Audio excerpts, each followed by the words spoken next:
about this? My World Series is plus 20,000. Yeah, well, picks are fucking stupid. Your fucking face is stupid. Welcome, sports fans, to the most unfiltered, unapologetic, and downright outrageous sports podcast on the airwaves. Get ready to dive headfirst into the world of hard hits, jaw-dropping plays, and the kind of commentary that would make your grandma blush.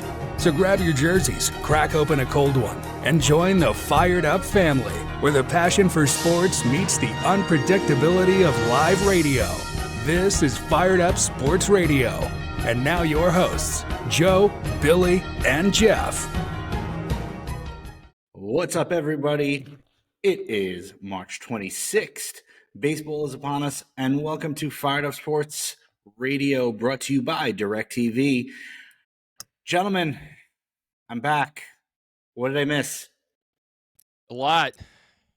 You missed a lot. One thing you missed, this has probably been the worst week for Japanese people since World War II, with between Yamamoto going one inning and getting his tits lit up, and then after that, it was actually the same day we find out about Ohtani, who is in a scandal, a little gambling scandal. They're saying it's his interpreter Ippei. That's been pretty much the whole story right now. And we went on. Jordan Montgomery, he signed, so that's cool. But we got to talk about Ohtani first. That's this show has had a profound love for Ippei, so we are like pro Ippei on this show. We've been pro Ippei. Yeah, Ippei's one of us apparently. He's a degenerate gambler, man. I knew. You know what? We knew we liked him. We just didn't know why we liked him, and now we know. Yep. It's that's a wild story going on. It's doesn't make sense. I mean, from all the like, I mean, I listened to Ohtani's presser. I listened to, or I read Ippei's interview, and I don't know, man. There are so many things going on there. I'd like to think that Ippei's just a degenerate, and that it is what it is. But I think he's the fall guy, just because of what's been said. Like, for instance, in one interview, Ippei was saying that Ohtani knew about this. He was paying off his debt and told him, "Don't ever do this again." He was really mad about it. He says very mad. But he said he was going to, clear my debt, and then I promised him I'll never do it again. That story changed. Then Ohtani said the same thing. I paid his debt off. Ippei even said that Ohtani was present to do the transfer, the wire transfer. And then all of a sudden, they weren't. Like it was just all apparently a lie. But Ohtani himself said the same thing. And next thing you know, they stop him from what he's saying. And he goes, "Yes, I got stolen. It was $4.5 million stolen from me." Seconds after he just said, "I paid off his debt." So I mean, there's something going on there. Maybe he's not allowed to be involved with it. I don't know. He can bet. I believe in California, it's okay to you just can't gamble through a bookie. You have to gamble through the sports book, the casinos. You could do all that, but you cannot deal with a bookie. And he dealt with a bookie. I don't think you could bet on your own sport. No, that's something he can't do also. That's just common. Like, that's just what it is. Yeah, but look at what's his face. You want to talk about the whole gambling ring. Look at Jameson Williams from Detroit Lions, excuse me. He got suspended for betting on baseball, but he did it in the team facility, which is not allowed. He has you have to be in a sports, either casino or the sports book. Here, obviously, we could just go through the internet because they could track everything with that. I'm sorry, the apps and stuff like that. Mm-hmm. So that's how we do it. It's what I'm doing right now. But I know Billy was doing it too. Me and Billy, we literally that's what we like to do. We like to go back and forth with what we're betting on. But I mean, I don't know. What do you guys? What's your guys' opinion on it? Do you think it's Ippei? Do you think it's Ohtani? Do you think it's both? Billy, I'm gonna defer to you. I have my opinion, but I'm gonna let you go first. I mean, my number one question with this whole thing is, regardless, what world? Who gives their interpreter? I don't care how long they were friends with. Who gives their interpreter access to their bank account to make wire transfers and has no idea that that much money was gone? I understand he just signed for $700 million. I understand the money he's made, but you legitimately, this guy $4.5 million. I don't get. And this was going on before the 700 million, Billy. This was going on before that. So I mean, he was still I know, but I'm just loaded. saying, This is before that. how much money? Like, Yeah. how did this guy have access to your bank account to just be able to? There are layers to this that we don't know yet. I mean, we sat there and you listened to the press conference yesterday. You heard everything he said. He said he had no idea what was going on. Ippei was lying, apparently, according to Ohtani. Ippei was lying to everybody. Ippei was lying to other members of his team, saying, yeah, Ohtani knows about this. He knows I'm doing this. He knows this. He knows that. So now is it going to come out that somebody handling his financial matters, did that person take Ippei's word and transfer this money? Like, to me, that's the biggest question left is, how did this happen? Well, I don't think by any means. I don't think. I mean, they've been very good friends since 2000. I think 2013 is when they met each other, and they've been pretty much inseparable since then. Ohtani brought him over in 2018 when he came into the league. I don't know what the choice is, like his game of choice, but apparently it was soccer. I know soccer was a big one. Yeah. I don't know what his main. I guess that was the main one, right? Soccer. Yeah. Yeah, dude. It's not uncommon. Gambling in the Japanese community, in the Asian community, is very big. It is very big. So it's not a shock to me that this is a thing, but it's just the whole story is just it's a little weird for me, man. You got, like I said, you have Ohtani saying 1 minute that he helped pay off his debt. Then you have Ippei saying the same thing, and he was very mad at me. I promised him I'll never do this again. He paid it off, and he was there during it, and he's the one that made the transfer. All these things to find out that no, that didn't happen. And then actually, you know what? I'm going to bring it up right now. When Ippei was interviewed, that was a little suspect too. I mean, I think it was in 2021. 2021 is when Ippei and met Boyer. I think is the bookie's name, Boyer. Yeah. So that's what it was. That's when they met. Apparently, Boyer says he's never met Ohtani. He's never spoke to Ohtani. Obviously, it's the same thing. If you're gonna put a hit on somebody, you're gonna make yourself very far away and not be known. You're gonna send people to do send the message and relay messages, and you're not getting your hands dirty because you can't.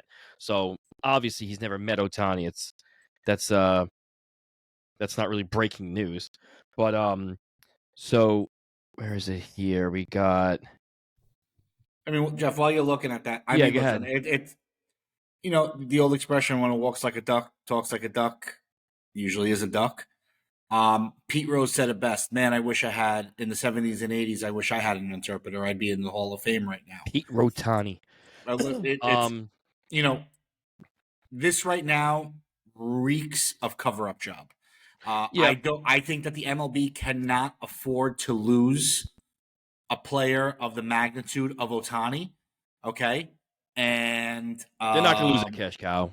You can't. They just can't. So the cartel took out the owner of the San Diego Padres. They might take out someone for this too. It's just. I think it's Ohtani. Like you said, gambling in the Asian community is widespread. So it's not like, oh my God, like we didn't see this coming kind of thing. It's just there has to be.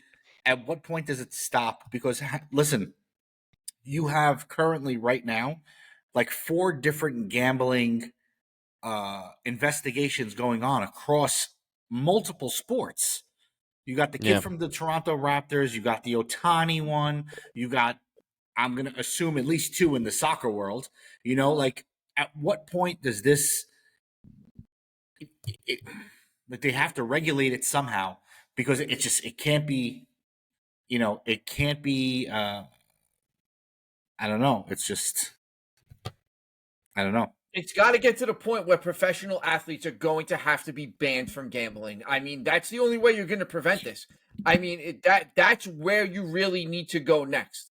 Is they can't be allowed to do it, because if they're going to continue to allow them and tell them just don't bet on your own sport, there's going to be things like this are going to continue and continue to come up. They're going to have people doing it. They're going to have, I mean, this right now, if you look at just the facts there, the facts don't look good for Ohtani at all. What bookie in their right mind gave a guy making $85,000 a year $4.5 million worth of credit to hang himself with? And the only thing, idiot. the only thing that you could say that is that he knows who his best friend is, and be like, well, worst case scenario, I know I'll get it. You know what I mean? So that's the only saving grace that he has. That's basically it. He went to That's White Stone basically Lanes, it. guys. That's all it was. He went to go see Angelo. Yeah, but then it's funny because one report saying like, no, Ohtani doesn't even pay attention to any of the sports. He won't gamble on any sports. He's only worried about baseball. And then they dig up a picture of him sideline at a Lakers game. He's at a football game. Obviously, that was a little bit because he had just signed with the Dodgers. I get that part, but like, dude, you're courtside at a Lakers game. You're gonna tell me that you don't? And his wife's a professional basketball player, or was women's basketball player in Japan. So, and by the way, where the hell did she come from? What the fuck was that? Listen, you just took the words out of my mouth.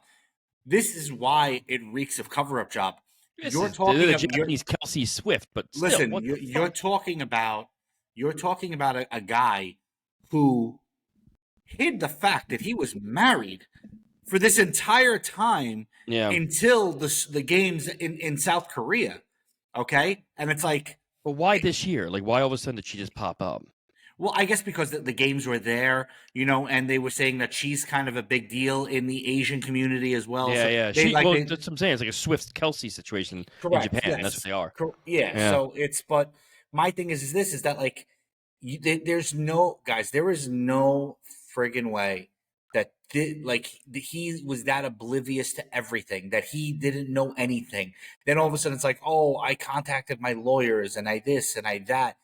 I'll be honest with you. He looked very convincing. It sounded like he wrote his own presser yesterday, and he did look and portrayed his view very convincingly. But I don't believe it. I just for a second don't believe it, because Billy, you said it best the other day. The Dodgers have no luck. Trevor Bauer. This and you joked around saying that next week we're going to find out that Yamamoto is he's running a Japanese street gang. It's just they don't have luck with these big free agent signings that they've made, and they're tearing into the Mets. Thank God. Yeah, the Mets are always a laughing stock with this bullshit, and they're like, that's usually what happens. Like they almost signed Bauer. Bauer happens. They almost, well, I shouldn't say they almost signed Ohtani. They could have signed Ohtani. They wanted to be in on him. He was, whatever. Then this happens. Like, this is 100% like a Mets thing. And I'm so happy that it's become somebody else's problem and not ours. And we're just kind of just like moving along. The worst thing you can say about us is, we didn't go get Yamamoto. The worst thing you can say is wait till next year. The big thing really comes down to it. This is, like we all say, everybody thinks Major League Baseball wants this to go away, which in reality they probably do. The whole thing is, it's not. And they can't do nothing. Rob Manfred cannot leave Major League Baseball being known for the guy that let the biggest star in the game basically take a shit on his gambling policy. And we let him blame a fall guy. All the evidence pointed to him. And we just said, yep, that's what the evidence was. They can't do it. They've gone He makes You're too much talking money. about Yeah, a he league make. right now. You're talking about a league right now that is basically unofficially blackballing Trevor Bauer when the man's been declared innocent of what he was accused of, and he can't get a job. But And we're even more going evidence is to coming out showing that yeah, it was nothing. yeah, Well, we're it was going to something, but it was sweep just under the not as rug bad as I said it was. what this is. I mean, you can't do it. Something's going to have to happen here with They're this, not. unless Ohtani proves he wasn't involved. Which so far, I'm sorry. I mean, he said good words. He seems like a decent guy. Like, don't get me wrong. I'm not bad mouthing him, but there's got to be some evidence here as to how this happened, because otherwise, he looks like he's in the wrong. I'll tell you, he Major League Baseball is not. They're not getting this. Ohtani is going to be safe. They're going to make sure that they're going to do whatever they have to do to get Ohtani's name away from all that. It's not like it's a secret. Like if Major League Baseball loses Ohtani, they lose over the course of his career billions. They're not going to let that happen.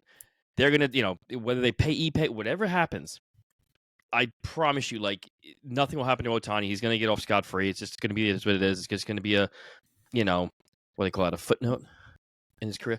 They're not going to pay attention to it. The same way that nobody cares about the Astros cheating anymore. Like, it's just over. Like, nobody cares. There's So, a big question: scandal going on. Do you guys think, with this going on, there's any semblance of a possibility Pete Rose gets reinstated? He should. I wish he would. I mean, you I can't don't need this to happen. You can't reinstate Pete Rose without admitting Ohtani's wrong. You can't do it. Like, you can't say, like, they can't sit there and go, you're admitting that Ohtani was involved. Did nothing wrong, but the guy that we've all sworn for 30 years did, we're just going to forgive him now. Like, no, it's got to be all or none. Yeah, because if they do let Pete Rose in, they're gonna be like, well, they let him in because they didn't want to like let out Ohtani. Like, yeah. So it's a lose-lose in that situation. Now Pete Rose should have never. Whatever, man. I mean, whatever. He bet on while he was a manager. He was going to the Hall of Fame as a player, and it still bothers me that he's not in the Hall of Fame. The most hits by anyone in baseball, and he can't get into the Hall of Fame because of what he. There's a lot of most Sucks. of that aren't in the Hall of Fame. Your home run king isn't in the Hall of Fame. That's another disaster. We got to start getting people that. I think they got to start like doing like terms for writers, for the writers, for the Hall of Fame Voters. Correct. Some of these guys, some of these people aren't even involved with baseball. One's an Olympic whatever. It has nothing to do with baseball. Why do they have a say? They don't know what's going on. Right. You know what I mean? Like we need to like really narrow that down. It should be the players, if we're being honest. I think not the players now, but like the players in the Hall of Fame. They should be the ones to determine who joins them. That's how it should be. I mean, that's not a bad idea. I don't know how you would go about doing it, but I mean, I figure it out. Yeah, I'm sure. They get people who aren't involved in baseball to do it. So why not have guys who are wearing the jackets? It's one of the most. You know what I mean? Like, it makes sense. It's one of the most tired processes in all of sports, the Baseball Hall of Fame, because you look at those guys and you knew it. You knew Roger Clemens was never getting in. You knew Barry Bonds was never getting in. You knew it's not the Hall of Fame. I mean, Alex Rodriguez. Yeah, you got a case there. You knew guys like that weren't going to get in, but you knew they were going to let David Ortiz in. Why? Because they liked him. Because he was likable. He was friendly with them. It's a popularity contest. It's a popularity contest. That's really what it comes down to. Barry Bonds. Let's be honest. Barry Bonds was a Hall of Famer before he went to San Francisco. Yeah, that guy was a Hall of Famer in Pittsburgh. Absolutely. He was on the. Like, that's what I'm saying. Like, sure, he got more home runs that way, but like that, it doesn't matter if he took steroids or not. If he hit all those home runs or not, he was going to the Hall of Fame because he was just a Hall of Fame player. Same thing with Roger Clemens. I think Clemens was a Hall of Fame pitcher. Now, Andy Pettitte, I'm not putting him in. I'm sorry, can't do that. I think that's ridiculous. But I just don't think he's good enough. I think he's very good. I think he's on the cusp. I don't think he's in that Hall of Fame category. Just not. But Roger Clemens, I think that's like letting Randy Johnson in.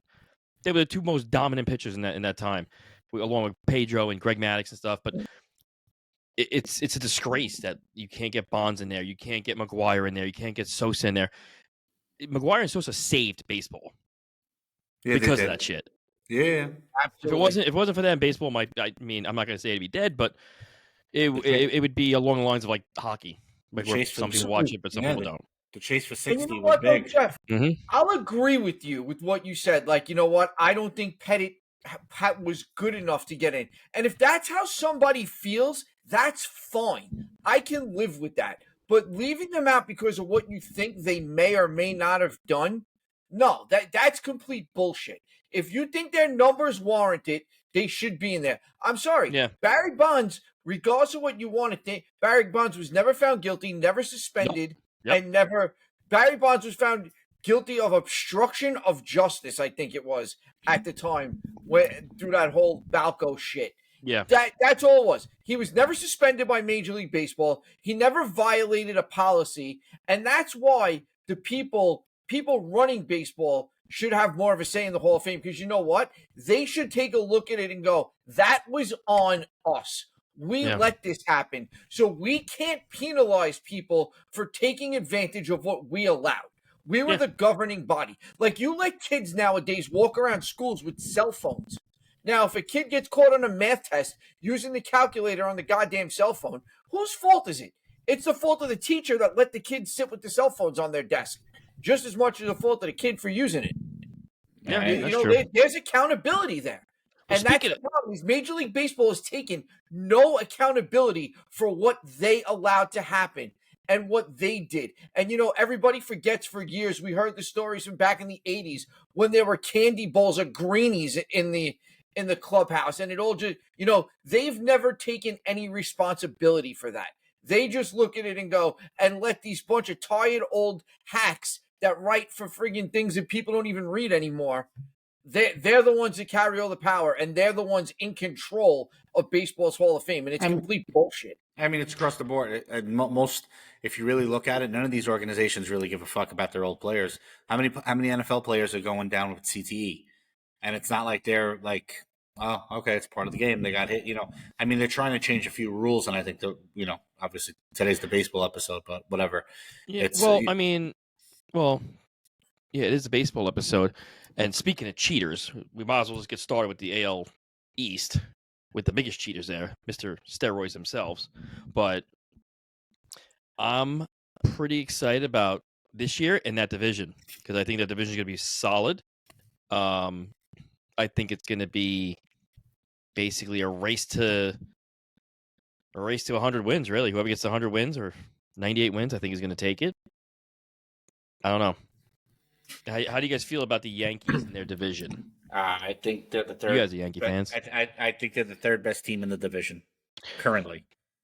Cole going down was That hurt. substantial loss. I don't believe for a second that it's going to be this whole 2 month. I think that It's going to go long. This is a DeGrom thing, man. I'm just going to let you know. Yeah, this From looks experience. Like, for me, if it's anything close to where it needs surgery, get it over with now. Don't keep delaying it because then you're pushing into next season. I think that as far as the AL East goes, I think it's a race to 95. Mm-hmm. I think that's the number. The Red Sox are in the basement. I think the Red Sox are the worst of the bunch. I think it's going to come down to the Orioles and the Blue Jays for me. The only thing that I will say, and we'll get into our picks, but for me, the one thing that I was surprising for me with the Orioles this year was they have a very young team. Okay, Jackson Holiday was supposed to supposedly make. That's just dumb. Well, I listen. Come up. Well, you know what? Surprisingly, because they changed all the rules about Yeah, no, they made it so that they want to see the young kids. They want them to come up. Correct. The manipulation. I mean, obviously it's gonna be. He'll be back. He'll be up in 2 weeks. I get it. You can keep him for an extra year. That's fine. Don't you want to put out your best team, like the best chance to win? They said they were going to give him a chance to win the job out of spring training. He tears the cover off the ball. I mean, absolutely hits the piss out of the ball. And they're like, all right, well, in 2 weeks you'll be back up. You got to work on the lefties. Dude, his OPS against the lefties was like 780. Right. He's 20 years old. And against lefties, his OPS is 780. That's fucking awesome. The hell does he have to work on? You're not going to see any better talent in AAA. It just makes no sense. So obviously they're just manipulating. That's all they're doing. I do see a little sense in it though, because I look at the Orioles like most teams you look at, and I'm going to agree. Service to the fans doing that, Billy. The service to the fans. We want to see Jackson. This is a team last year that took Gunnar Henderson, put him on. He won the job in spring training. They put him on the field. They have the luxury because they have a deep enough team and a good enough team where they could say, like, you know what? Maybe they saw something in spring training with the lefties. They wanted to get them a little work. Go down, work on this, whether it takes a couple of weeks, a month and a half. We're going to see you at some point this year. You're 20 years old. We don't need to rush this. Because they did it last year. Gunnar Henderson, Grayson Rodriguez, those guys came up. I mean, Grayson Rodriguez took his licks, went back down, came back up, and was a much better pitcher the second half. But the Orioles seem to be a team willing to make those moves. So I'm actually okay with it. I think we're definitely going to see Jackson Holliday for a majority of the 2024 season. But I think, if they saw something, I think they did the right thing by starting him. Remember, I don't think they saw anything. What this is here, I'll let you finish, but I just want to get this in. What I think they're doing is they want to make it like a Jackson Holiday day. So if he does an opening day, you're going to sell an opening day no matter what. It doesn't matter. Now, when you have the debut 2 weeks later, we're calling up our top prospect. It's the biggest, number one prospect in baseball the last 2 years. We're bringing him up. You're selling shirts. You're selling flyers. You're selling everything. You sell out again because everybody wants to watch him debut. And you make another day out of it. Like, I know what they're doing. I just don't agree with it. I think he's offensively ready. I think defensively, I think he's the best option. I think he's better than Mateo. Westberg. I think he's better than all those guys.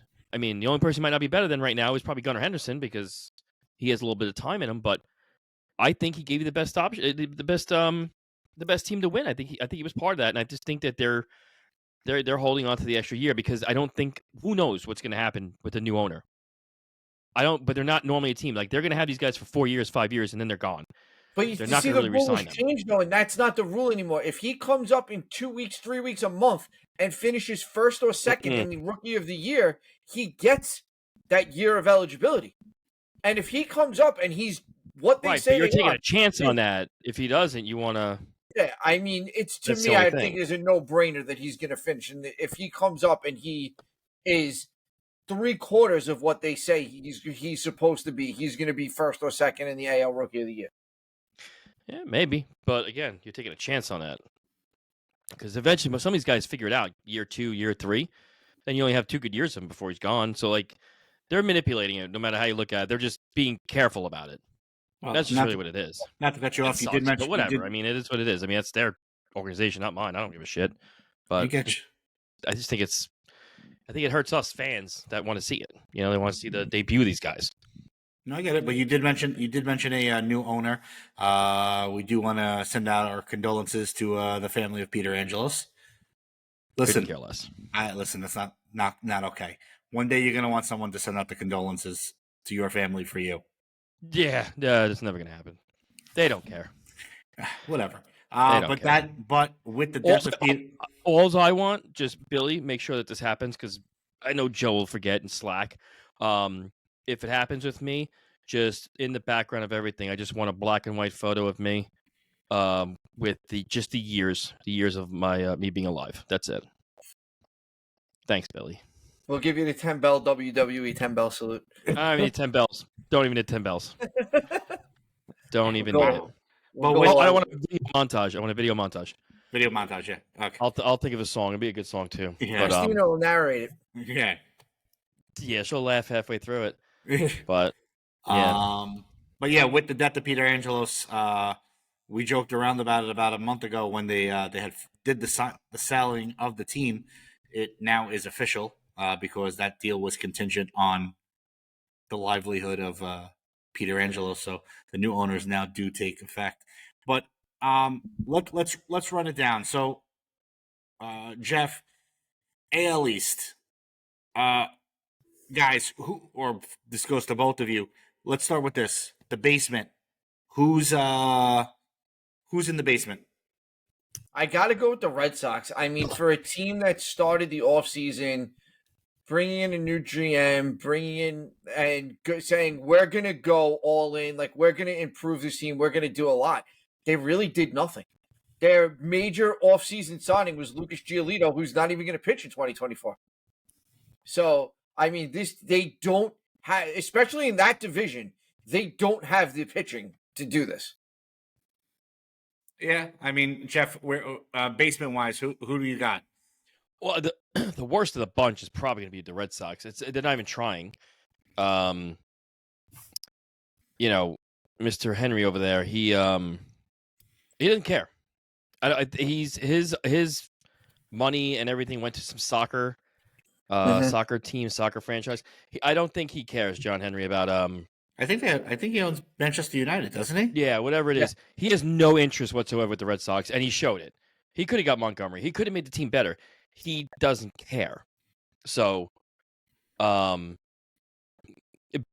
that you don't care, I mean, yeah, then, you're probably going to end up in the gutter and be last in that division. I mean, I don't think they're going to be terrible. I think that they have a comparable team, like comparable team to last year. I don't think they'll be terrible, but I mean, in this division, you got to be very good, and they're the worst of the bunch. Yeah, listen, they have a couple of guys on that team that I'm very eager to see. Specifically the kid first name is Rafaela. I'm very curious to see how he plays. I want to see second year of Yoshida. I'm looking forward to seeing someone like a Cutter Crawford and these guys, Nick Pivetta, how these guys are acclimating to year two basically of being in there. So Vegas right now under over 77.5 wins for the for the Boston Red Sox. We're going under or over, boys? I'm going to go under. Jeff?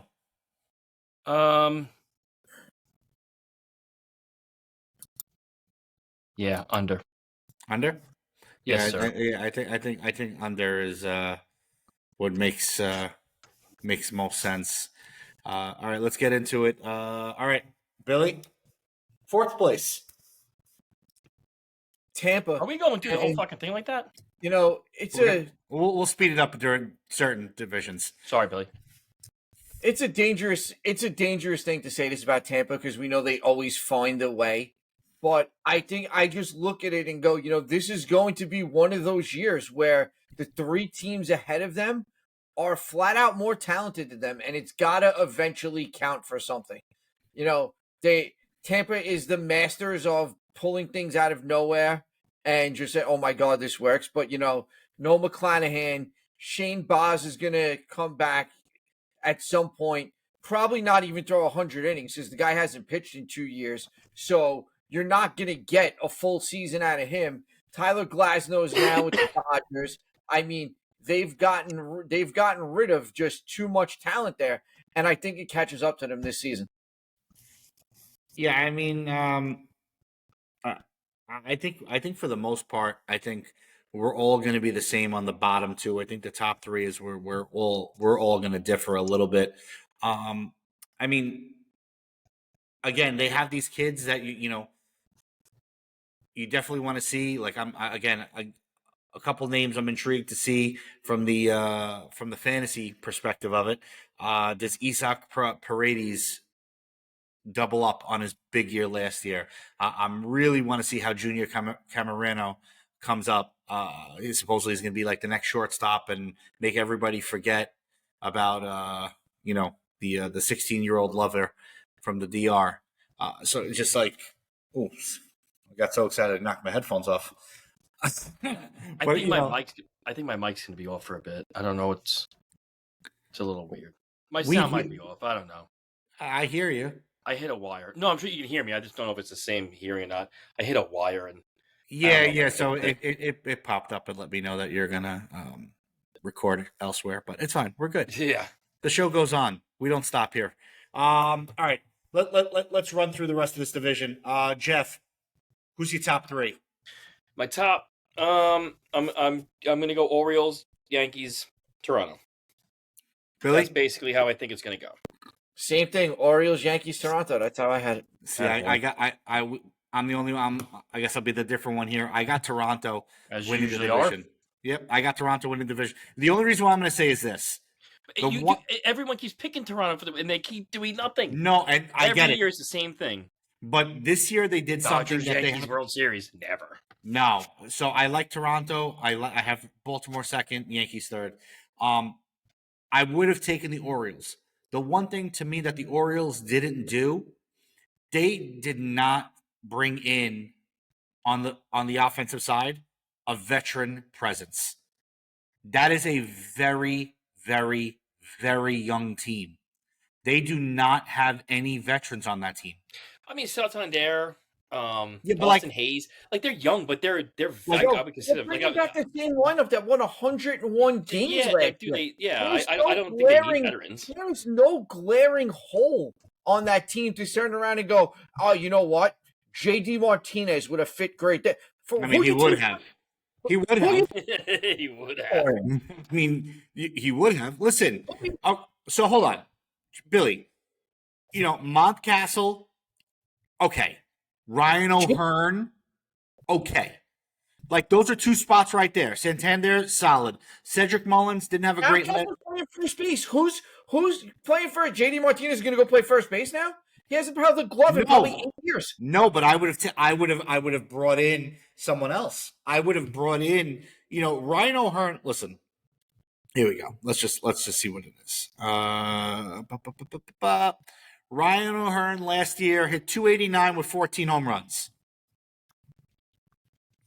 Joey Votto couldn't fill that spot. He hit 289? You just said? 289. I'm not taking a guy who hit 289 in this day and age out of a lineup. I don't care. No. For Joey Votto? No, I'm just using Joey Votto. Yeah, but listen, he only played 112 games and he had 346 at bats. Over 346 at bats, more than half a major league season, a guy hitting 289 in this day and age, he's staying in my lineup, honestly. Me too. I got to disagree there. I just think that the lack of a veteran presence, for them is, or for me rather, is the difference between me picking them to win the division versus, them coming in second. Listen, a Cody Bellinger could have worked for them. There were but why would you mess with a team that just won that much? And it's not like anyone played bad. They played good. I don't know. I mean, you got to remember, they brought in Corbin Burns. I feel like he has a bit of a presence when he's in there. He probably takes control of shit. Yeah, but I'm talking about on the offensive side. It doesn't matter. It's still the same thing. Whether it's offense, pitching, that's the veteran you need. Listen, there you go. There's a guy that's going to set the tone for everybody. You don't have to be a hitter. You could be a pitcher and do that. Max Scherzer was great at it. Listen, the one guy that I really wanted to see them sign, but he ended up obviously in Milwaukee. I would have loved to have seen Rhys Hoskins signed with the Orioles. I thought it would have been a nice fit. I liked him in Toronto. Yeah, but you know what the difference to me between the Orioles and the Blue Jays is right now? I look at the Orioles and go, okay, say it comes down to the trade deadline and the Orioles need to do something. The Orioles' needs could potentially come in two of the easiest pieces to pick up at a trade deadline. A veteran bat and a closer. Yeah. Two of the easiest things you can always find somewhere at the trade deadline. May cost you a little, but you can find it. If you look at the Toronto Blue Jays and look at that team, you're trusting Justin Turner as your cleanup hitter and your DH at 39 years old to continue to do it. He's at the stage of his career where it's just not going to happen one year. So they're going to be looking for that. And that rotation, I'm sorry, after Gausman, I'm not sold on any of it. I'm not sold on Jose Bass- Barrow. Bassett is okay, but Bassett, I'm not bad. But again, I'm taking Corbin Burns, Grayson Rodriguez, Tyler Wells over the top 3 in that rotation. Listen, we could all agree to disagree. You know, doesn't hurt. You know people that say that, people that are wrong. You know what the beauty of this all is, right? Starting Thursday, we'll find out. Well, that's the funny thing I was thinking about today is that I knew we were doing this episode tonight, and I said this is going to be the shit talking setup for the entire season for us. Oh, 100%. Always is. When playoff time comes, we're going to be like, I call that guy to be manager of the year. There he is. I call that guy to be rookie of the year. There he is. Like, I know it's going to happen. Like, this is where we're going to be able to basically shit on each other. And absolutely. It's going to create the whole season for us. The more I look at, I'm going to keep going in a second because the more I look at this Toronto team, and I'm sitting here looking at them right now, after the top 3 in their lineup, I'm not sold on anyone. Well, you could say that about another team that we'll be talking about a little bit later on. I think Justin Turner being the number 4 hole is gonna really do some damage there. With that lineup, I think so. Listen, Alejandro Kirk is a stud hitter. You know, like there's a lot of good players on this team. You know, Vlad, Kirk. You know, their biggest hole right now. They only have 2 holes, in my opinion, is second and third base. I need to see Kevin Biggio really come into his own. I think he is what he is. And then my thing is that which IKF is going to show up? Is it the Texas IKF or is it the Yankees IKF?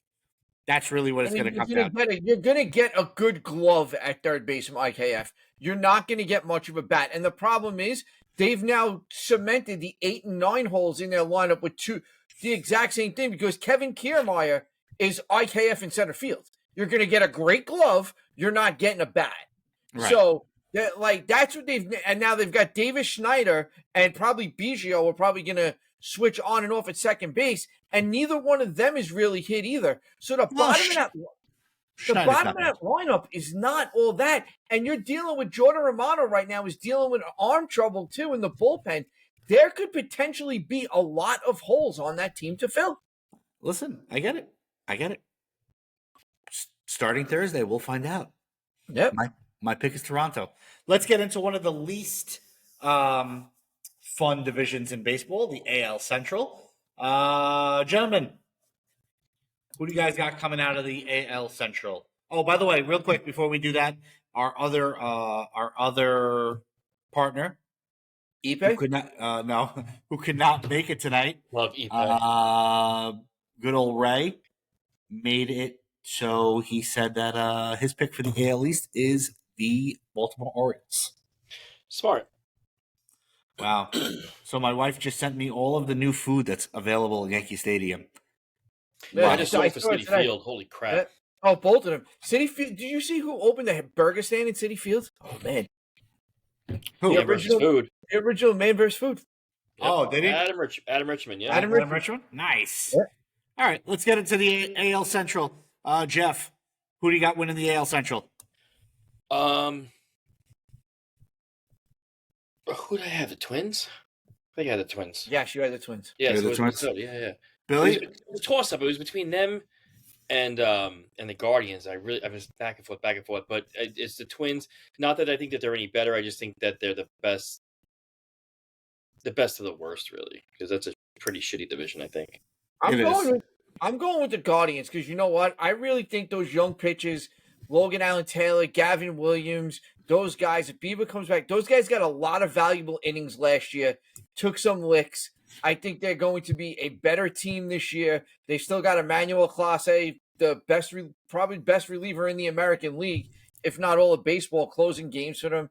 Their lineup, the Nailers, are damn good. Jose Ramirez is still Jose Ramirez. I think they're a good, scrappy team that is going to win some games and surprise some people. Well, I mean, for that same logic that you just used is the same reason why I took the Detroit Tigers. I said I get them confused. The Detroit Tigers to win the division. I like them. I think that they have a good mix of young players and veterans. I'm really excited to see what's his face play this year. God, I'm drawing a blank. Colt Keith. Yeah, I really looking forward to seeing this kid play. Very, very touted. So I'm really looking forward to seeing him. As far as the other, the other teams in the division, all made improvements. I think that the Royals are going to be in the mix this year.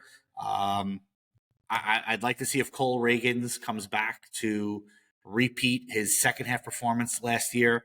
I mean, I think Minnesota took too many losses on the pitching side.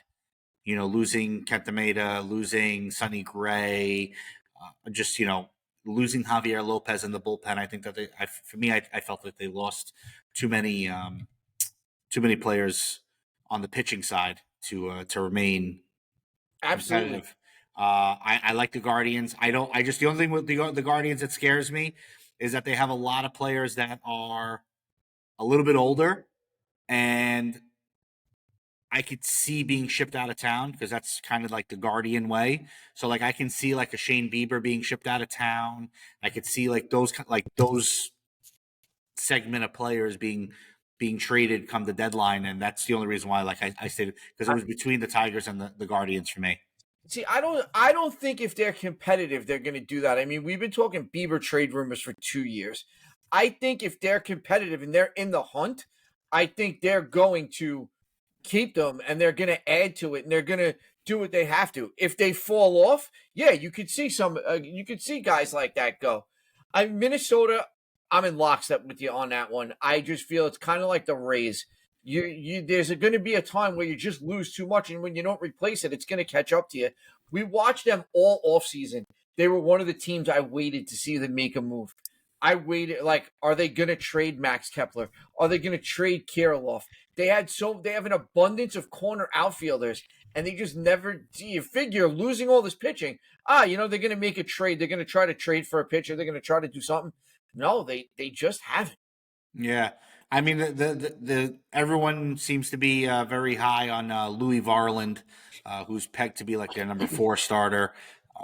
He's been going pretty decent in all of my leagues that I've done thus far. All right, let's go into, to me, what is the most competitive division. Top of the division, because you have the Oakland A's, so it's just. They automatically bring down the property value of any division that they're in. Guys, who do we have winning the AL West?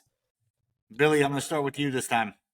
I'm going with the Astros. I mean, to me, they're better than the Rangers right now. Like I said, the Rangers, they let Montgomery go. They have way too much invested, if they hate to admit it, but they have a lot invested in DeGrom and Scherzer making it back at some point this year. And it's just a bad faith to have, because even if they do, you're just always wondering when they're not going to be there again.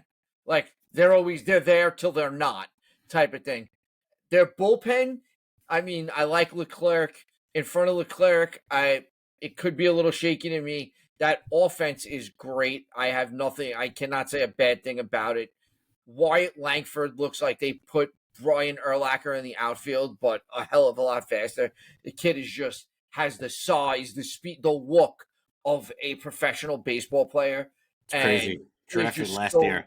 I was watching him today. I watched spring training game just to see his at-bats in the first couple of innings, and the ball just flies off his bat. And Evan Carter, they got a great young core there as well. Adolis Garcia, Evan Carter, Langford, along with Simeon and Seager. They've got the offense. I just don't know what this pitching does. And I think this might be one of the year, because of them going all in last year to try to get it done. I think they kind of take it on the chin a little this year and wait for that Scherzer contract to come off the books, and then they'll replace him after next year. But they never made that move that they needed to in the rotation, which really could have been solved probably by bringing back Montgomery. Yeah, I agree. I mean, Jeff, who do you got in the AL West? It's the Astros. It's always the Astros until it's not. Right. That's just the way it is. To me, You it's pick just up that fucking Hader. lineup. You pick up Hader.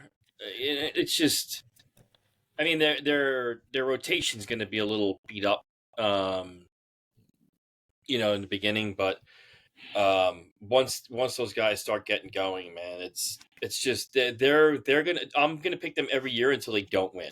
It's like picking the Chiefs in football. That's what it is. Until they lose, I'm not gonna lose division. I'm just gonna pick them every year. Guys, you know why it's like that though? Because they do things both of those organizations you just mentioned, the Chiefs and the Astros, they do things the right way. They look at something and go, okay, we have a deficiency here. We need to handle it one of two ways. And they do it. They had questions with their rotation. You know what they did? They went and got Hader because they shortened up the game. Something I've been preaching that I wanted the Yankees to do this offseason, where I wanted the Yankees to go out and sign Hader because I wanted to shorten the game. So now all you need to get is probably 5 innings a night out of your starters, and you have a lockdown bullpen that can finish it the rest of the way. It's like they're just a smart, well-run organization. Yeah, I mean, it's the only thing. And guys, a two-part question. What is the expectations for Verlander this year? And secondly, do you think that the Astros skip a beat, being that this is going to be the first year without Dusty Baker? I think they'll be fine. What I'm looking for is I need Verlander to go under 140 innings this year, because then the Mets aren't on the hook for his option money. I think it's like 25 million or something like that. It's like 25 million that they got to pay or something like that. So they'll be off the hook if he goes under 140 innings. So I'm rooting for that. All right. I don't think they'll miss a step though, because the team's the team. They hired the guy who's basically been there the entire time. I think that's why he looked for other jobs. Espada, he didn't take any other jobs. I think it's because he was waiting for this. So he's got it now. But they're smart. They keep the core intact. Love him. Yeah, they love him. They know him, and he's been there for the whole time. So I don't think they skip a beat at all. Just another day for them. Yeah, I mean, so Vegas, real quick. We'll move into our preseason picks for awards for the AL. But Houston, Vegas currently has them at 93.5 wins, and just for fun, at the bottom, Oakland sitting at 56.5 wins. Either of these teams crack that total? I say Houston does and Oakland doesn't. Houston goes over. Yeah. 95, 96, but they'll go over. Yeah. Okay. All right, guys, before we get into the NL, let's get into our year. Or should you want to go into all the divisions? We'll do that after. We'll do it all together. Do all so that you we'll got. Go, right. Yeah, let's go. All next right, to, Jeff, let's go into your division, buddy. Okay, this is and the NL East. It seems to be that's the Braves and then everybody else. What's going into the season, taking your fandom out of it. What is your honest, opinion on the division itself? Well, it's the Braves. The Braves are it's the same thing I'm doing with the Astros. Until somebody beats them, I'm just gonna say the Braves. Okay. It's I'm not gonna be that guy. I'm a realist. I get it. I don't even know if the Mets are gonna go second place.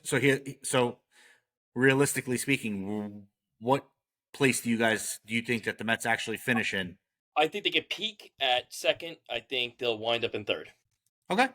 And I don't. And it's gonna be very close. I think it's gonna be like one game behind the Phillies. Like 80. Like they'll get 88 wins. The Phillies get 89. They'll get 87 wins. The Phillies get 88. I don't think it's gonna be much. If it wouldn't shock me if they're in second and they're up by a game or two because they do kind of own the Phillies. But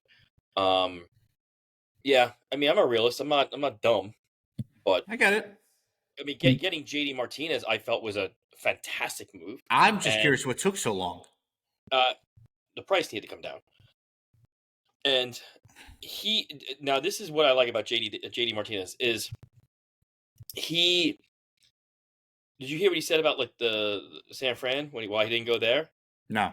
So basically, what happened is he knows his swing. He knows what plays.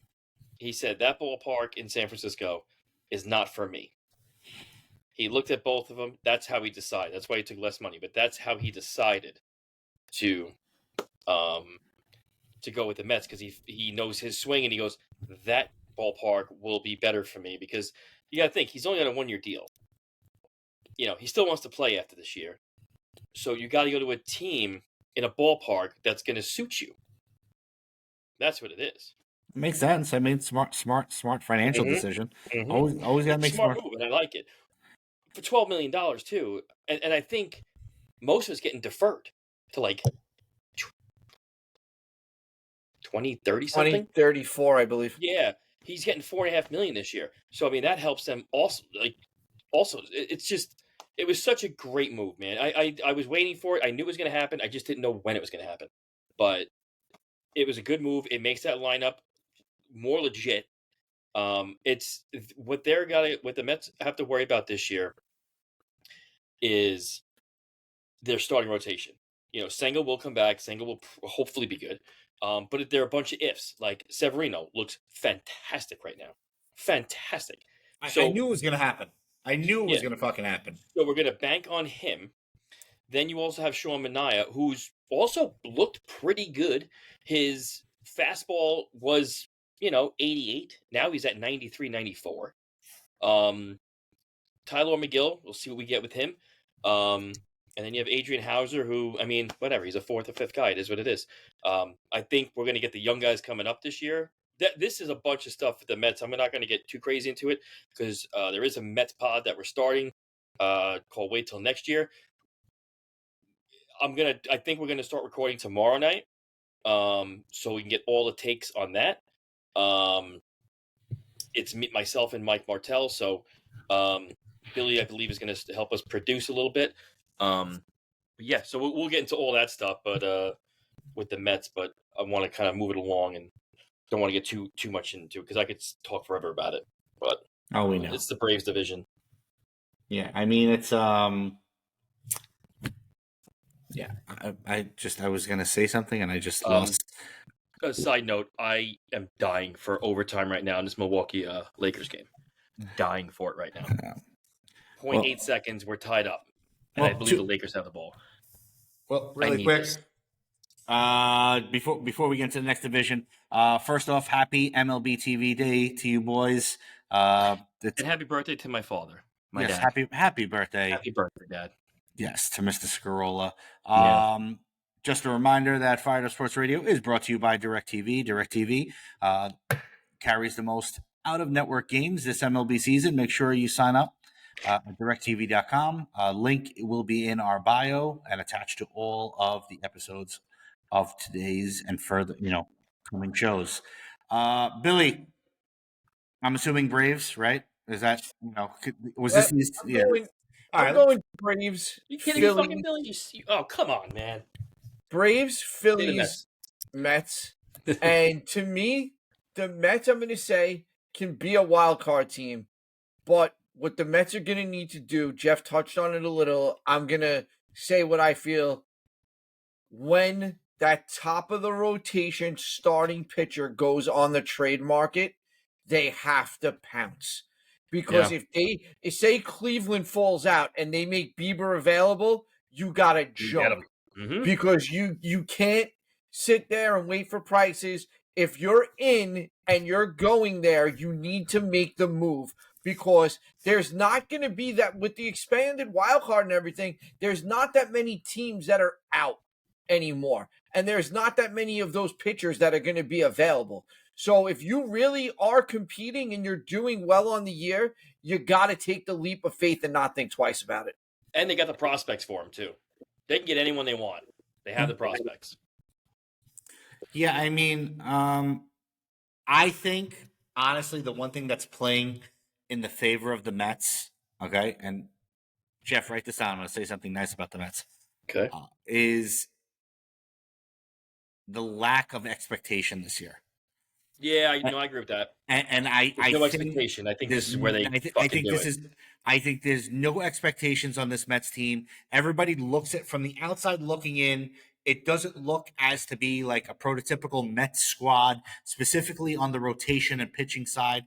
And I think that these guys can pleasantly surprise you. You know, Luis Severino, if he finds his stuff, you know, looks like he did, man. he could be a top. He can be and always has been a front of the end rotation guy. Sean And I will Manaea, not call him Sevy. I'm just sorry to interrupt. I will not call him Sevy. That is a Yankee thing. You keep that shit. I don't want it. He's Severino. He's All Louis. right. Louis. Thank you. Right. So if Louis can find his stuff, he could be a front of the rotation guy. You know, Hauser wasn't bad in Milwaukee. You know, Sean Manaea, everywhere he's been good. He's been serviceable. And the biggest thing is you get back Edwin Diaz. You shore up the back of that bullpen, which last year was a huge, huge loss because, you know, you were playing a rotation circle of, you know, just all right, tag you're it. You're going to be the closer this time. Tag you're it. And there was no, you know, cohesion back there. But that's the last time I'll say anything nice about the Mets. Let's move into the Central. This to me is going to either be the most exciting division in terms of young talent and players, or it's going to be a really fucking boring division. Billy, NL Central. What's the rundown for you? I have the Cubs winning that division. I think the Cubs are probably the best all-around team in the division. You can make an argument, and validly so, that the Reds offensively are a better team. But if you're looking at a full roster, I'll take the Cubs, and I'll take the Cubs pitching, especially Justin Steele. Like, you know, Cincinnati just, for all their hitting prospects and all the great hitters they brought up, they haven't filled in that rotation yet. I haven't seen enough done there and, you know, that place again is another perfect landing spot I would have liked to see Trevor Bauer go back to, because he damn sure could have shored up a rotation there that needs that proven commodity in it that they don't have. And it's going to come back to haunt them. Milwaukee, we know Milwaukee's rebuilding. They traded Burns. Woodruff, they brought him back, but he's not going to pitch pretty much at all this year. No Josh Hader. Devin Williams is out for minimum 3 months. I mean, they're not going anywhere. St. Louis is going to get better, but I just think the Cubs are a better team than St. Louis. Pitching-wise, you know, Sonny Gray anchoring your rotation. I'll take Justin Steele over that one. No, you know, Sonny Gray's a good pitcher, but bringing him in, he's going to be your number one. I'm not buying it. The Pirates, you know, kind of like we were talking about the Kansas City Royals earlier, where they're going to surprise some teams and they're going to be a better team. I think we're going to see that out of the Pirates this year. We're on the verge. Garrett Jones is up. Paul Skeens is on the way pretty soon. I can't wait to see that kid pitch. They got a couple of other arms down there that went down. They're on the verge of building something there. They've got the bats. They've got some solid offensive players there, you know, and they've got a good couple of, you know, mix in there. Having McCutcheon on that young team is great. You know, he's a great guy to have around them. Jackson Winsky is a damn good ball player. He better O'Neal Cruz is back after his injury last year, hitting the shit out of the ball of spring training. The Pirates are going to be a good team this year. And, I mean, I honestly think the Brewers are probably going to be the last place team in that division, if you want to know the truth. All right. Jeff, Oh. who you with for the NL Central? Well, I'm going Cubs. I think the Cubs had one of the best off seasons. I think there was another team that had another. That was a little quiet, but I feel like they had a better one. But the Cubs were right there, and a lot of people don't even realize how much better they got. No idea. And I wanted to say the Cardinals because I think the Cardinals also got better this year, but I don't. I don't know. I just think it's a Cubs thing. I think it's a Cubs year this year. I think they're gonna. It's not going to be a juggernaut team, but it's going to be a good team. And I was reading about it, and a lot of the predictions are that from top to bottom, it's going to be a difference of 6 games. I think it's going to be the closest division that we're going to see. That's why I said it's going to be either a really fun. It's going to be either a real fun division or year for that whole division. I don't think anyone's going to be out of it going into the last month. Yeah, I think it's going to be that close. I picked the Reds to win the division. I just think that honestly, pitching overall, Billy, and you touched on it. Pitching across the board in this division isn't good. So give me the best offense. And I think that the Reds, above and beyond, have the best offense in this division.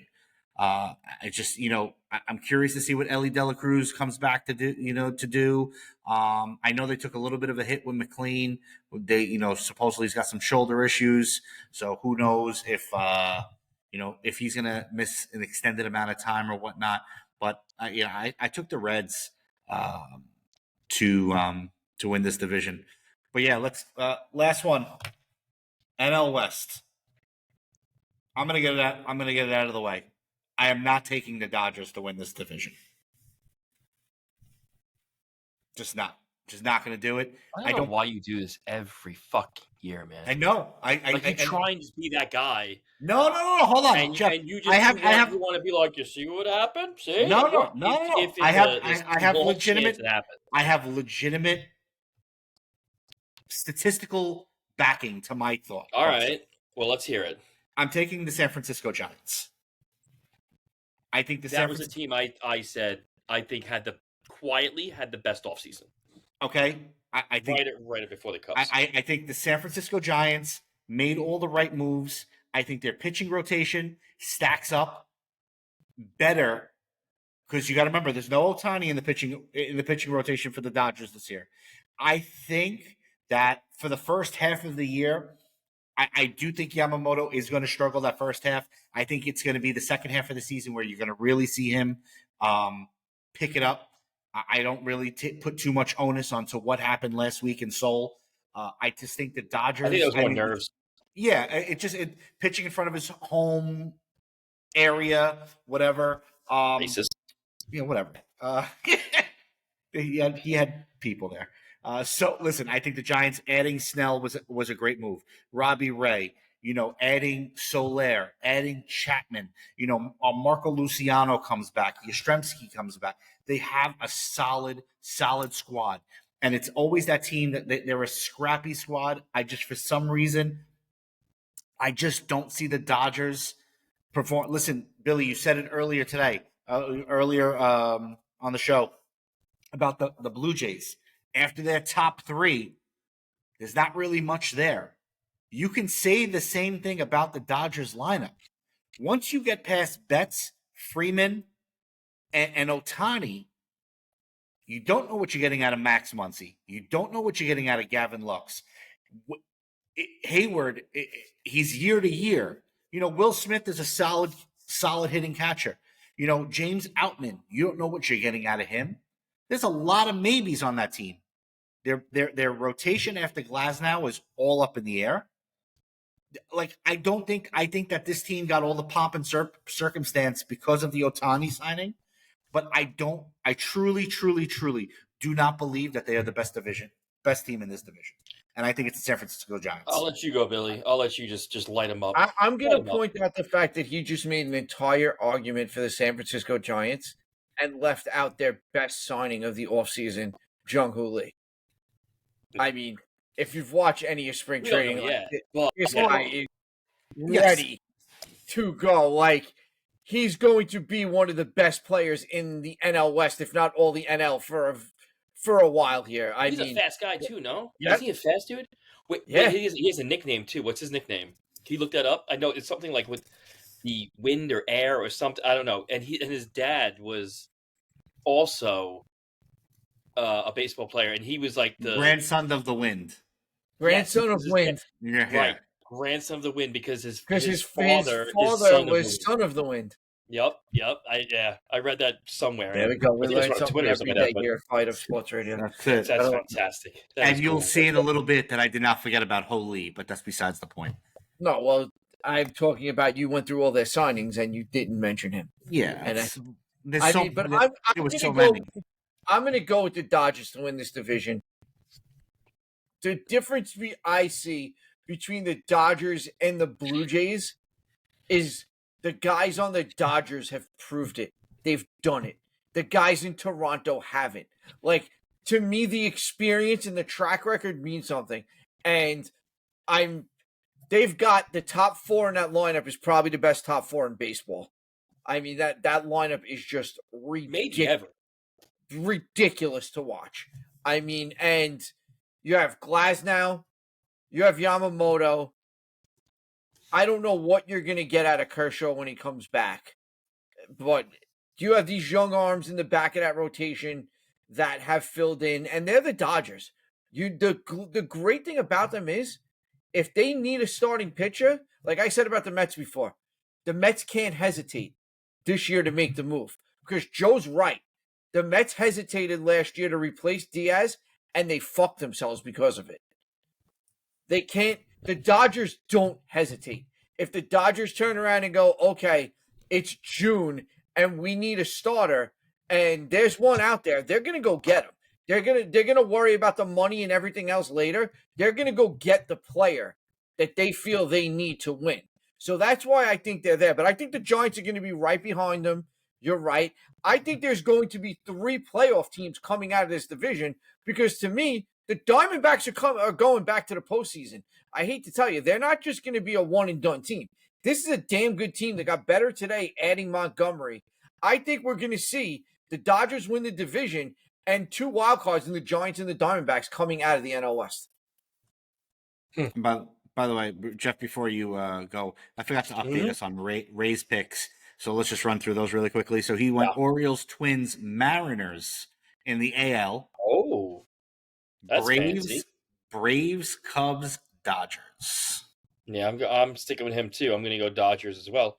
I don't care what anyone thinks after the number 4 hitter because that's just a machine in LA. Gavin Lux is Gavin Lux. His defense is terrible. The guy can still swing the bat. He showed that already this year between me watching him in spring training and also watching him at 6 a.m. in the morning. Dedication. His swing, it's more of a gambling thing. But yeah, I think Outman's going to have a good year. I think Gavin Lux is going to have a very good offensive year. Max Muncy, Don't move Mookie Betts for a guy that's not going to hit. I'm sorry. Mookie's just, I mean, that guy's on. But Mookie, Ohtani, Freeman, and Smith is, like I said, like it's probably the best first 4, maybe ever. I mean, I might be being a little dramatic, but like that's I don't think anyone's better than that personally. But nonetheless, their rotation is ridiculous as always. The Braves? The Dodgers. No, I'm saying the Braves first 4. No, I would take the Dodgers first 4 over the Braves first 4. Now the Braves first 4 isn't horrible.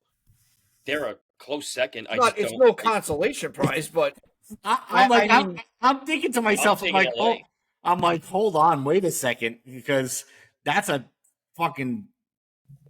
No, that's a ridiculous foursome. 1 through 9 there, but I said the first 4, and I think the first 4 by far is LA. I think the Braves are second for sure.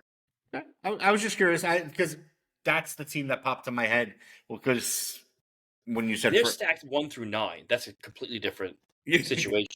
even having But the first Kalanick. 4, I'm taking LA every single time. If you say 1 through 9, as I'm going Atlanta. Yeah. Yeah. I mean, listen. Would it shock me to see the Dodgers win it? No. I mean, The bullpen's always good. I mean, it's just their arms are there, dude. Their arms are always in that rotation. I just And feel I think Yamamoto is gonna have a good year. I think the first game was his nerves. He was pitching, like you said, close to home. There was a lot to it. That was more nerves than anything. I think we're going to see the real Yamamoto, and I'll explain why later when we get to other picks. Yeah. I just like I said, the Giants just always seem to show up. That's all. But all right, let's get into our wild card picks. Jeff, who you got? AL wild card. AL wild card are the Yankees. I don't have them number 1 though. Should I go in order, or just give? Nah, it just doesn't make a the difference. 3 wild cards? Yeah, 3 wild cards. Okay. Yeah. So I have the Yankees. I have. Why am I drawing a blank right now? I'm sorry. I have Toronto, and then I also have Texas going back. Okay, Billy. I'm going with the Yankees, Toronto, and Seattle. Seattle was it's not a bad one either, man. All right, I got the Yankees between Texas and Seattle for me too, Billy. I got Yankees, Baltimore, and Texas. So, which in reality is Toronto. We basically have the same one. We think that the same teams are going to make the playoffs. Correct. Just getting there different ways. Yep. I think you're wrong. Yeah, I think you're wrong. Wild cards. Who do we who do we like in the NL? I like Philly. I like San Fran. You could say it. Go ahead. I got the Mets going in as the last wild card team. Now, again, that's also going to come down to the last game of the season, I feel. Because I think I like Arizona, and I do like San Diego to have a little bit of a comeback here. But San Diego, to me, is a fraud until they're not. You get it. Billy? You couldn't win with that team last year. They're still stacked. But for some reason, something's not clicking there, and I don't know what it is. If it does, that team's going to be a very good team. But if they don't, they're just going to fall to the wayside like they did last year. But I get it. I had Arizona, especially getting Montgomery. That's definitely listen, helps that That's not for nothing. That rotation now adding Montgomery, Zach Gallen, Eduardo Rodriguez. Rodriguez is out for a bit though, no? He's out, but when he comes back, that's right. Then you got Montgomery, you got Merrill Kelly, that's a solid 5. Brandon Pfaadt, like you have a solid 5. Brandon, that's how you pronounce it. Now, I honestly I wouldn't be shocked if Arizona gets in there over any of the other teams that I put in there. I mean, they went to the World Series last year, and everyone predicted them to do nothing. But that rotation, with Montgomery, and for people saying that Montgomery is like not that game changer, he literally proved it this year, last year with Texas. He literally did. He was a difference maker in that. He's not going to be like that special guy that's going to strike out the 12 and light the place on fire, but he's a very, very good pitcher, and I think he's going to make a big difference in that rotation. That's for sure. He won't make a team. Like he'll make a good team better. He won't make a horrible team good. If that makes the sense. only thing that I'm going to say that's going to hurt the Diamondbacks is Paul Sewell did go down with some elbow. Yeah. So we'll see how far you are, man. Next man up. Kevin. It looks like it's going to be Kevin Ginkel. Billy, who do you got? NL. Philly, San Fran, and the Diamondbacks. It's funny because I got Arizona, Dodgers, and Philly. Again, you're doing. We all have the same teams for the most part. Getting there. Well, not me. You want to do World Series? Or you want to go through? You want to go to picks? Go to awards first, and then Go to say awards? Awards All and right. then the champ at the end. All right, I like that. all I right. like that. No problem. All right, so hold on really quickly. Let's just go to. Let me make sure I have to make sure that I give. He didn't give me wild card, so Ray's out for that. All right, let's go into AL MVP. I'll give you Ray's first. Ray is going with. Any guesses? Aaron Judge. Close. I went really Juan close to Mike Soto. there. Oh, okay. He's going Juan Soto. Jeff, who do you got? Who do you got AL MVP? I got Juan Soto. Juan Soto. Billy. Yeah. Yordan Alvarez. Jordan. I have a theme with my MVPs. Earl Juniors. My MVP this year, I'm going to the Kansas City Royals. They do not seem to be scared to give it to people on a losing team. I think it's going to be Bobby Witt Jr. this year. I think this kid is poised to have a monster year. Okay. Kid's a stud. I would be shocked. Would you? Yeah. Yeah. This kid has. I mean, I understand it's fantasy. Not first talent. Not first talent. I'm not saying that at all. There's certain teams and certain people that yes, you can give that MVP to, but for some reason it just doesn't go. Like if he was on another team, I could see it. Any other team, like on any other team, kind of like if he was on like a Houston, if he was on even Boston. I guess a bigger market maybe is what I'm trying to think of. I get it. But like because it's a small market, I just don't see them doing that. I don't think he doesn't have the talent. I think he could easily win one. I just looked at it like but I think the team has to be good. I don't think he could just. You know what I mean? Listen, Trout won it for years and they weren't good. Yeah, but he's arguably the best player in ever. No, I get that, but So I'm that's a looking little at. Listen, I'm a little biased because I'm looking at it from like the fantasy perspective, but last year Witt Jr. was a 3rd, 4th, 5th round pick. This year, Yeah, he's top 2. First, second, third overall. Yeah, 1st, 2nd, 3rd overall. So I mean, Yeah. it shows a little something.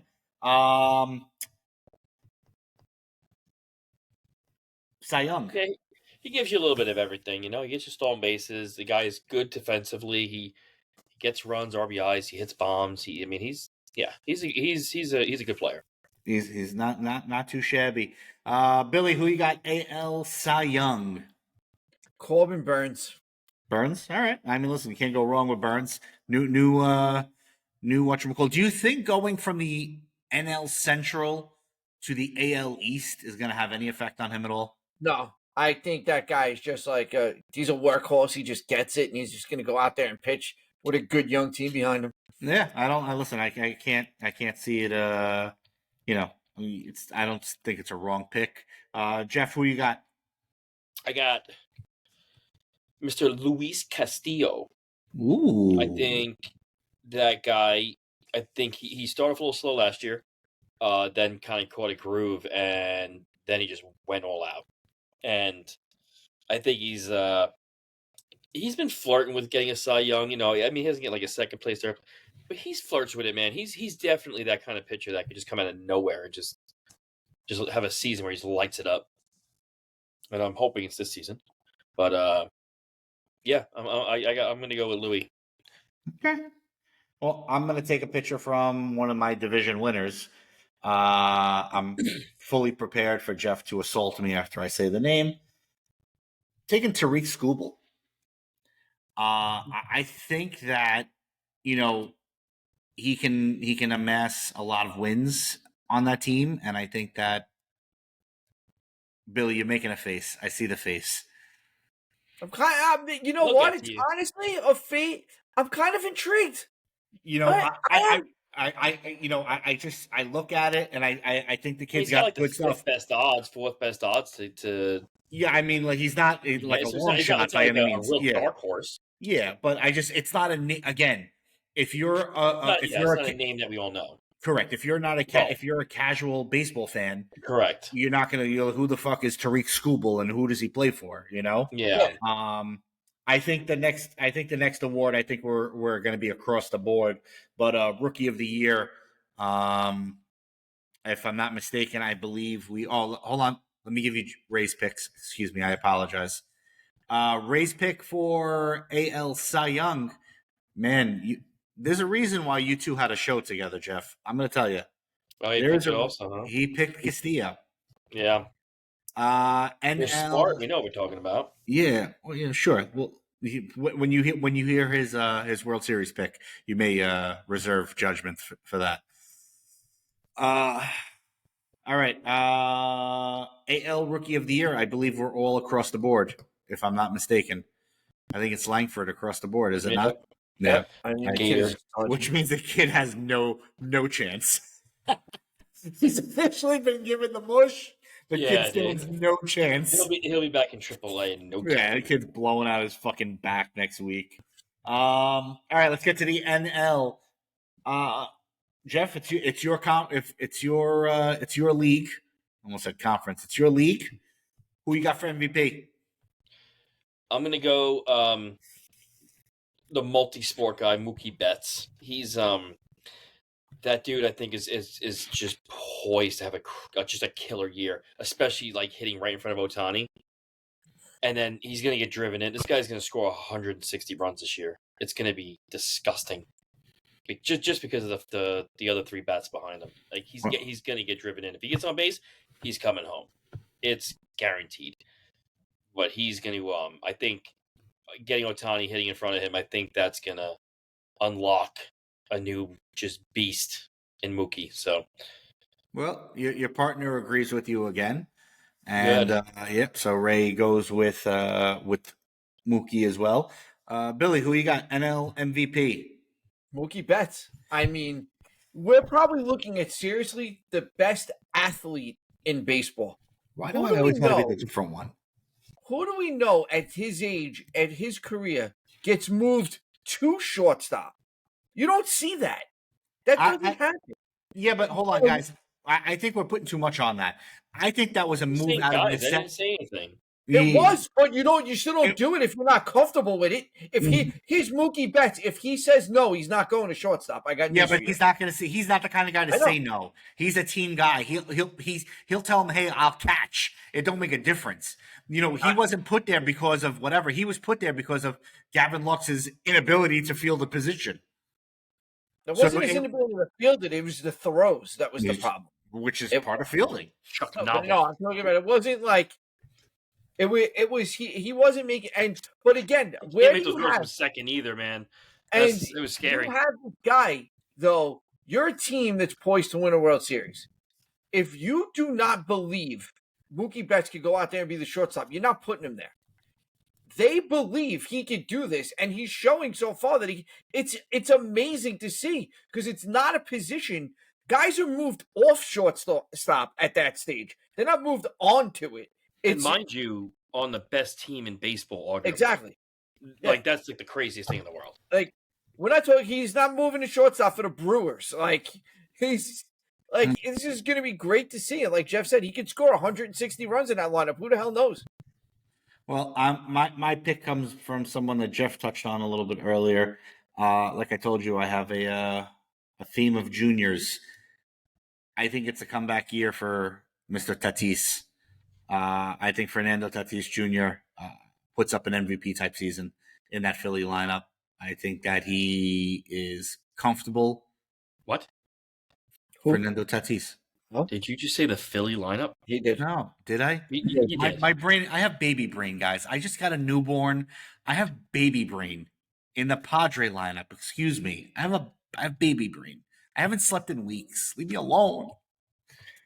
Tatis wins. Dude, this is like, I mean, I'm not even gonna do it. I'm not gonna do it. You're a father of two. I'm not gonna do it. Go on. What are you saying? Sorry. Tatis wins and gives the San Diego Padres something to cheer for this year.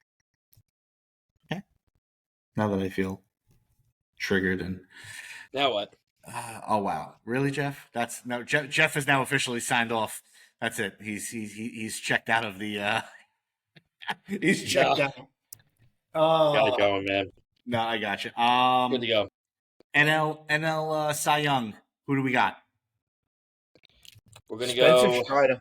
Yeah, I'm with Sure. Philly. Spencer Strider. Strider. Let's see. I just, it is with him. Like he just learned a curveball, and he just unlocked the next level. I mean, this guy's just disgusting. Did he even let up a run this spring training? Not sure. Thank God, I got him on my team. Fantasy. Your partner did not agree with you, sir. You guys finally disagreed. Same team, wrong person. He's got Max Fried, NL Cy Young. Excuse me. Close enough. Yep, and I am again going with one of my division winners. I'm actually going to go with Logan Webb. All right, that's not bad. What did he finish? Third last year? I think so. Third. All right, before we get into the big one, NL Rookie of the Year. Let's see. He's got Ray has Merrill from the Padres. Jackson Merrill. Okay. Jackson Merrill from the Padres. I do not have Jackson Merrill, although I think he's gonna have a good year. This is where I was talking about earlier. It's gonna be Yoshinobu Yamamoto. I think, like I said, I think that was more nerves the first game. I think he's gonna settle down. The guy's got awesome stuff. He just couldn't locate it. He had no idea what was going on. He's probably shivering. That's how scared he was. Once he gets his command, and it usually takes a lot of Japanese pitchers a little bit of time, a couple starts before they start getting used to the new ball being a little bigger, a little slicker. It happened to Ohtani. It happened to Senga most recently. It happened to all the Japanese pitchers that come over. They don't just come over and just go. I think Hideo Nomo was the only one that I can remember off the top of my head that didn't have any really hiccups until later on. But yeah, he'll have a good year. He'll come back. He'll get 20 wins because he's on that Dodger team. It's just as long as he stays healthy, he'll be fine. Yeah, I got my boy Jung Ho Lee. The one you forgot. Yeah, well, I knew I didn't forget him because I had him as Rookie of the Year. I had him as Rookie of the Year. I like this one because we all have different picks. Because mine is Jackson Chourio of the Brewers. I mean, he's someone I'm excited to see.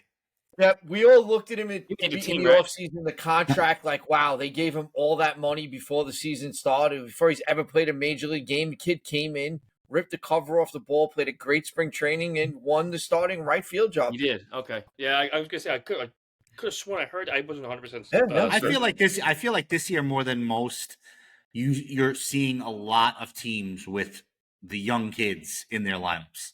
Yeah, because the Rangers have got Langford and Carter, Chourio, you got Merrill, you got Jung Ho Lee, you got a lot of guys that are,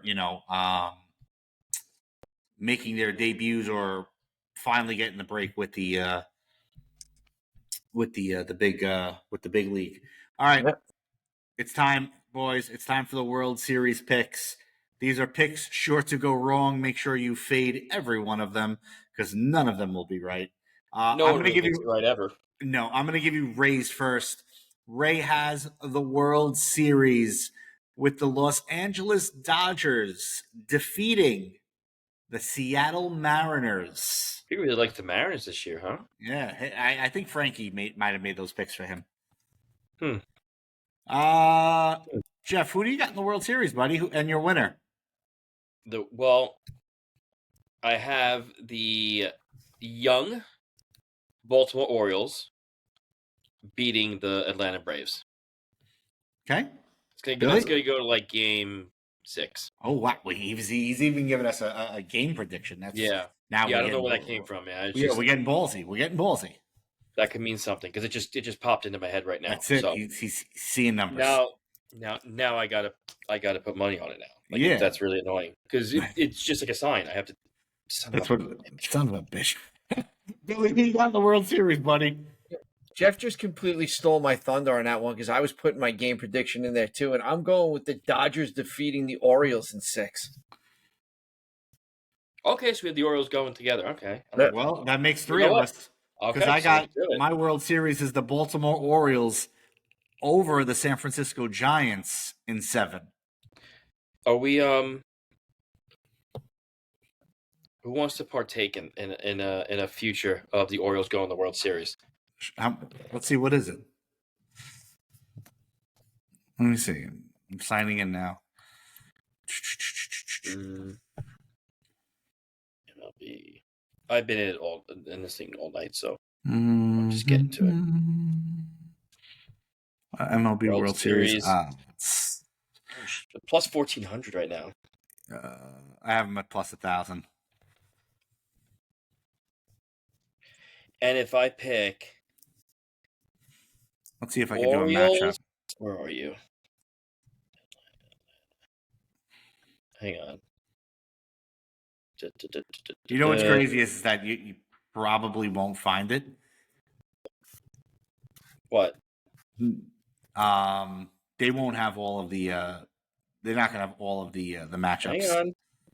Let's see. Hang on. I'll find it. All right. So how about this? You guys can talk. Let me look for this. So I found mine. My Orioles World. My Braves plus 4,200. How about this? My World Series is plus 20,000. Yeah. Well, picks are fucking stupid. Your fucking face is stupid. Billy, you picked what? LA, right? Over Dodgers Baltimore. over the Orioles. All right, let me look. How many times? All right, let's be realistic. How many fucking times has it been chalk in the last 10 years? I guarantee you, if you would have taken last year, 2,300, Billy. If you would have taken last year and you would have said, "Hey, give me the Rangers and the fucking Diamondbacks," that would have been plus 50,000. Probably, yeah. Maybe. Who knows? So don't fucking say my pick's stupid. You're stupid. Your pick is stupid. Fucking Mets are stupid. Yeah, I said it. All right? It's all right. Fucking Luis Angel Acuna fucking breaks his neck. Picked him in 2 of my leagues, too. I did. Oh. It's a keeper league. It was funny because in my big league, we're allowed to keep, whatever you could keep up to 5 guys. My last 2 picks, because I have two DL spots, so I have to pray to God that nobody on my team gets hurt the rest of the year. my last 2 picks were Shane McClanahan and Sandy Alcantara. So now I could go into. So now I have those 2 for the next 2 years. If you don't need the DL spots. Here's a good question for you guys. Which player do you think doesn't end on the team that he's starting on right now? Like a big name. Like who's a big name that will be playing for another team after the trade deadline? Shane Bieber. Or before, but Shane Bieber. Okay. I'm actually going to give you 2. Okay. Shane Bieber or Chris Bryant. You're going to move that Nobody's contract? taking that contract. I think if Colorado eats some of it, I think they'll move on to it if it's the right circumstance. You have a mustache. Who? It looks like you have a mustache. I have a goatee. No, I see that. You know what it really looks like, and I've been looking at this for now an hour and 37 minutes. Mustache. I'm looking at his hair, and with the shadow of it, it looks like he looks like Kinnicky from fucking Grease. Oh. That little curly. A fat Kinnicky, but yeah, Kinnicky. Here I am saying he looks like Hitler. My bad. I was way off. It just looks. If Hitler and Kinnicky had a child. It looks like right now. Yeah, if you're listening to this, go to YouTube and watch it, and go to the 1 hour 38 mark, and just tell me what you think. He looks like. And at the hour and 38 mark, you'll realize why DirecTV just dropped us as a sponsor. Well, between that and my opening. World War II references over here. You're not helping the corporate sponsors here, Jeff. This isn't good. You're not helping the corporate sponsors. This isn't good. Guys, we're going to leave up on this. Let's give our bold prediction for the year. I didn't prep you guys for this. One bold prediction for the MLB season for 2024.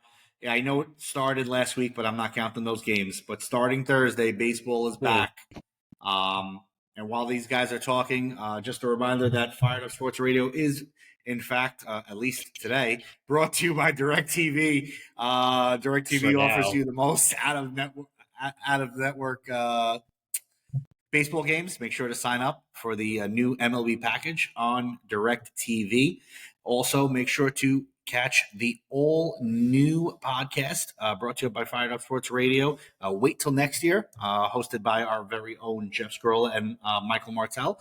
It's a in-depth look into the Mets, from no World War II references. He just saves those for our show. No, it's not. Yeah, he saves those for our show, and then also, obviously, as I announced a little bit earlier, I did just go through. Well, my wife went through it, but I was the birth of our son, so I am kind of back into the fold. Billy and I will be back with Marked Out. We have a lot to catch up on. WrestleMania is 2 weeks away, and I will tell you, I have never been as excited for a WrestleMania as I have been for this year. That's all I'm with you, and I'm also never going to be more excited for when Jeff gets a new microphone stand, because watching these wires go flying all over the place for the last 2 hours now is driving me. No, I got the stand. I just didn't want to use it. I just didn't want to use it today. He's sitting there. He looks like he's got a vibrator on his hand, and it's just fucking tickling his. It's my back. My back is screwed up, and it hurt. That's what I'm trying to stop lean being back fucking and not use old. the thing. No, I can't. It's can't bad, Well, man. he spent the first hour with a shawl over his legs. I did. It's my blanket, man. It's my blanket. Yeah, my back. He knew it before the show. Yeah. So all right, my Billy. legs get cold. What do you want from me? Here we go. Yeah, osteoporosis over here. Anyway, I got something going on. This is terrible. You got a lot of going on. There's not a doctor in the world that can solve what you got going on. Billy, what is your bold prediction for the MLB season? I'll give you one. Paul Goldschmidt is going to be in the postseason, and it's not going to be with the St. Louis Cardinals. Okay. I